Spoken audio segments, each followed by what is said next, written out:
उत्तरा के गर्भ से परीक्षित का जन्म हुआ था। परीक्षित अभिमन्यु के पुत्र थे। अभिमन्यु महाभारत के युद्ध में किशोर अवस्था में ही मारे गए थे। जिस समय अभिमन्यु की मृत्यु हुई उस समय परीक्षित अभिमन्यु की पत्नी उत्तरा के गर्भ में थे। अभिमन्यु की मृत्यु के बाद परीक्षित का जन्म हुआ था। महाभारत के युद्ध के बाद पांडवों ने बहुत समय तक धर्मपूर्वक राज्य किया। तत्पश्चात वे परीक्षित को राजसिंहासन पर बैठाकर स्वयं हिमालय पर गलने के लिए चले गए।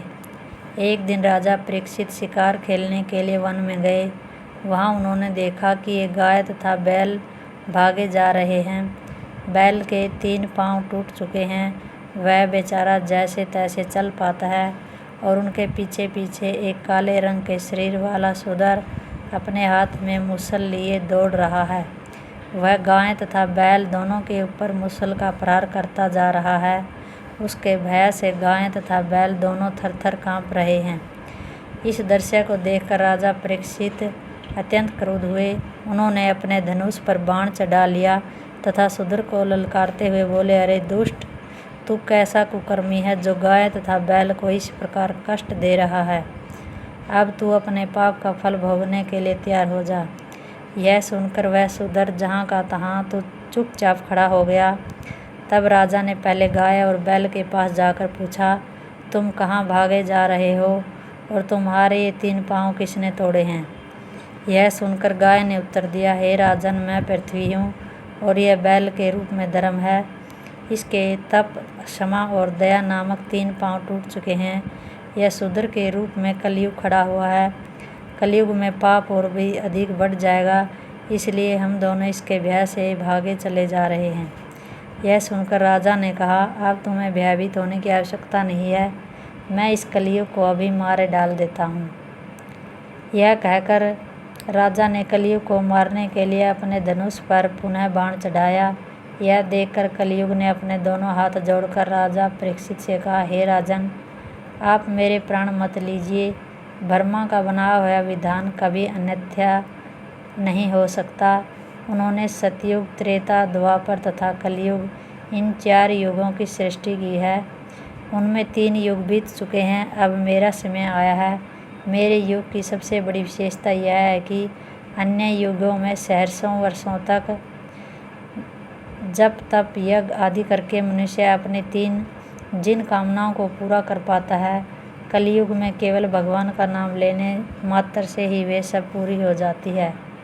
अब आप कृपया करके यह कीजिए कि मेरे रहने के लिए कुछ स्थान निश्चित कर दीजिए। मैं वहीं बना रहूँगा। यह सुनकर राजा परीक्षित कुछ देर तक मौन रहकर विचार करते रहे।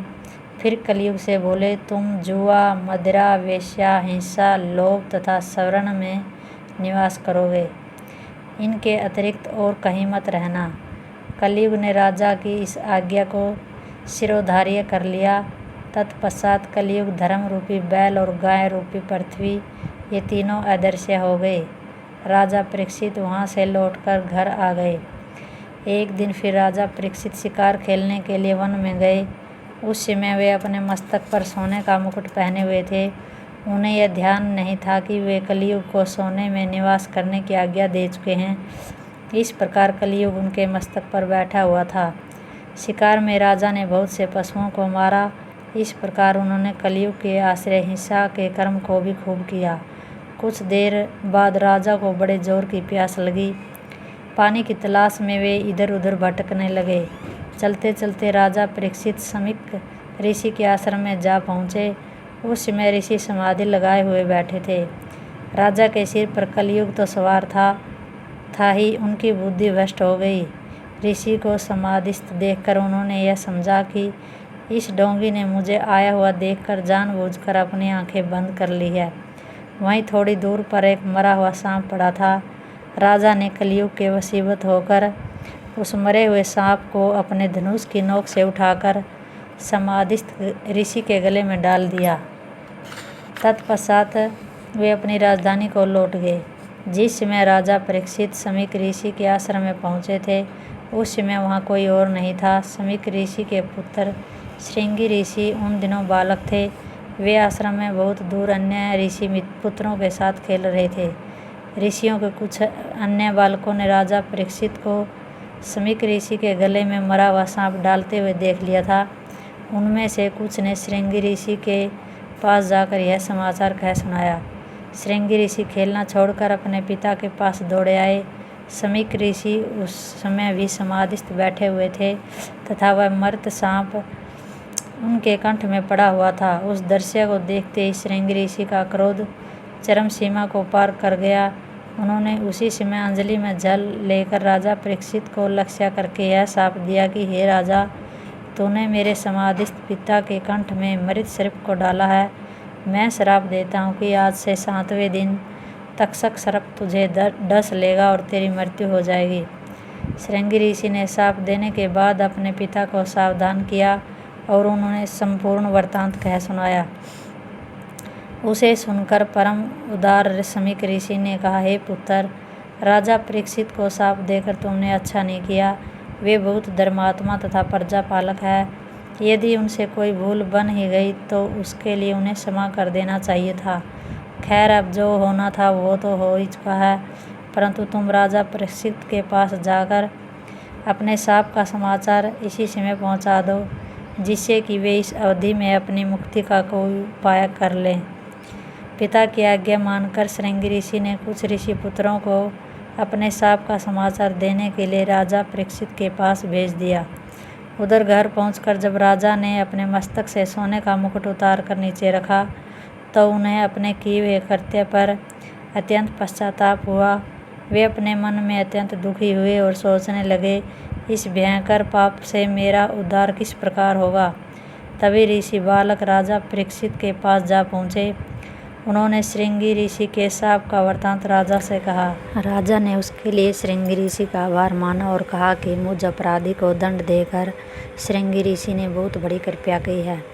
ऋषि पुत्रों के चले जाने पर राजा परीक्षित ने अपने पुत्र जन्मेजय का राज तिलक करके अपने राज्य का उत्तराधिकारी बना दिया। तदुपरांत वे स्वयं हरिद्वार में गंगा तट पर जाकर बैठ गए। राजा परीक्षित के शाप का समाचार चारों ओर फैल गया था। उसे सुनकर सब ओर से ऋषि मुनि राजा परीक्षित को ज्ञानोपदेश करने के लिए पहुंचने लगे।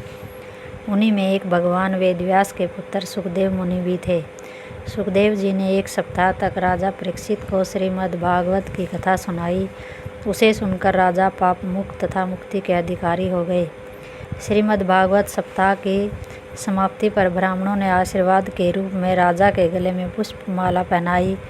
उसमें पुष्पमाला के एक फूल में सूक्ष्म कीड़े के रूप में बैठे हुए तक्षक सर्प ने राजा परीक्षित को डस लिया, जिसके कारण उसी समय राजा की मृत्यु हो गई। श्रीमद् भागवत की कथा सुनने के कारण राजा परीक्षित सांसारिक आवागमन से सदैव के लिए मुक्त हो गए। राजा को डसने के बाद तक्षक सर्प भी तुरंत ही वहाँ से अपने लोक को चला गया।